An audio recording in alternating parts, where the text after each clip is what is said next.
Hai guys, kembali lagi di segmen Ngobrolin Wanita.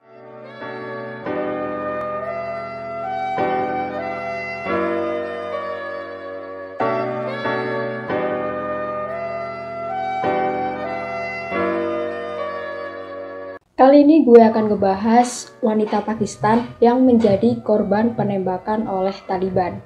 Dia adalah Malala Yousafzai yang lahir pada 12 Juli 1997 di Pakistan. Dia berasal dari keluarga yang makmur. Kehidupan awal Malala ini sangat menyenangkan.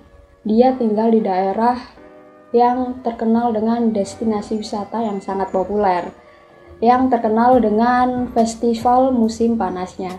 Namun semua itu berubah saat Taliban mulai menguasai tempat tersebut. Usia Malala waktu itu masih 10 tahun saat Taliban mulai mengendalikan Swat Balai dan menjadi dominan di bidang politik dan sosial.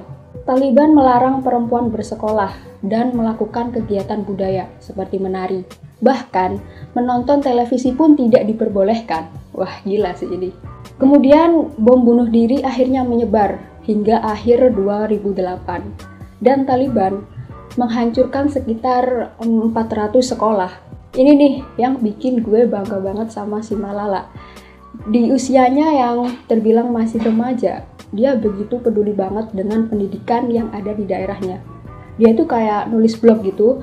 Dia menceritakan bahwa kehidupannya itu di bawah ancaman Taliban yang melarangnya untuk bersekolah. Namun identitasnya Malala ini disembunyikan guys, jadi dia memakai nama samaran. Hal itu dilakukan karena dia mendapat ancaman yang besar dari kelompok Taliban. Nah, dalam tulisannya itu, Malala mengungkapkan bahwa Taliban memaksanya untuk tetap tinggal di rumah. Sehingga Malala masih bertanya-tanya nih guys, sebenarnya apa motif dari Taliban menyuruh dia untuk tetap di rumah, terutama untuk kaum perempuan. Padahal, kaum perempuan juga memiliki hak yang sama dengan kaum laki-laki, berhak untuk bersosial. Itu menurut Malala di blog yang ia tulis. Akhirnya, perang Pakistan melawan Taliban meletus pada 2009 dan Malala ini menjadi salah satu pengungsi di negaranya. Setelah keadaan dirasa mulai aman, akhirnya si Malala ini kembali ke rumahnya guys. Kemudian Malala kembali menggunakan media untuk menyuarakan hak suaranya agar perempuan bisa kembali sekolah lagi. Lambat laun, suaranya Malala ini makin nyaring. Sehingga Malala dan ayahnya ini dikenal seantero Pakistan. Kabar baiknya, usahanya tersebut berbuah manis guys. Akhirnya Malala ini mendapatkan penghargaan nominasi Nobel terbaik perdamaian anak internasional di tahun 2011. Namun, sayangnya tidak semua orang dapat menyambut baik usaha Malala untuk memperjuangkan pendidikan bagi perempuan. Celakanya, pada 9 Oktober 2012, usia Malala yang waktu itu masih 15 tahun, dia ditembak oleh kelompok Taliban guys. Wah, ini sadis banget sih menurut gue.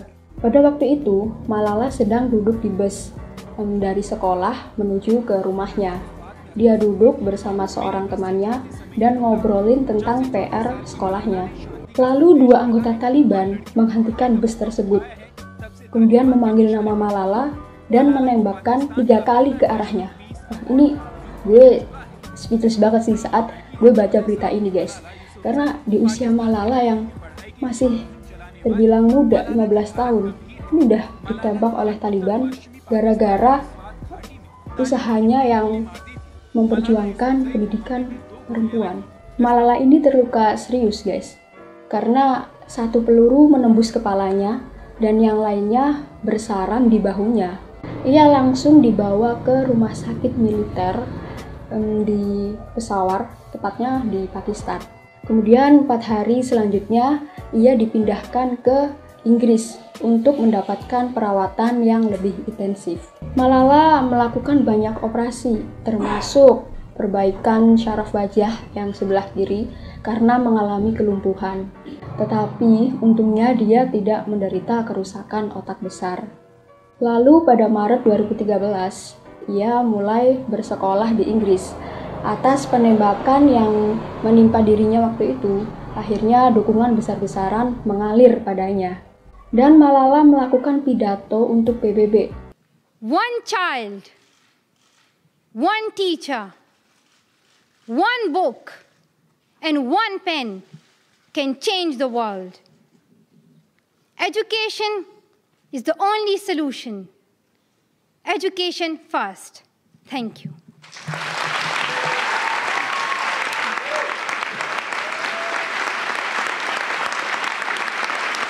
Dan akhirnya Malala pun menerbitkan buku pertamanya yang berjudul I Am Malala. Pada Maret 2018, Malala kembali ke Pakistan untuk yang pertama kalinya. Malala mengungkapkan bahwa dirinya rindu sekali dengan tanah airnya. Malala juga mendirikan lembaga amal yang dinamakan Yayasan Malala yang dibantu oleh ayahnya. Lembaga tersebut dibangun untuk memberdayakan anak perempuan agar dapat mengolah potensi diri, sehingga mampu menjadi pemimpin yang kuat bagi negaranya. Akhirnya, proyek Malala ini tersebar di 6 negara dan bekerja sama dengan pemimpin dunia. Malala selalu mendorong perempuan agar menjadi agen perubahan di komunitas mereka. Kini, dia sedang menempuh pendidikannya di Universitas Oxford di Inggris. Dia juga mengaku ingin menetap di Pakistan setelah menyelesaikan kuliahnya. Nah, dari sini kita belajar bahwa pendidikan itu adalah hal penting yang tidak boleh disepelekan. Jika saat ini kita bisa mendapatkan pendidikan dengan mudah, plus dukungan dari sistem teknologi dan informasi, maka maksimalkan diri kita untuk belajar, menambah ilmu, dan meningkatkan kemampuan kita. Oke guys, itu tadi kisah dari seorang Malala, seorang perempuan pemberani yang menyuarakan hak demi kebenaran. Oke, buat kalian yang suka dengan video ini, jangan lupa like, comment, share, and subscribe. Dan jangan lupa nyalain loncengnya biar kalian nggak ketinggalan video-video kita selanjutnya. Dan sampai jumpa di next video. Bye-bye.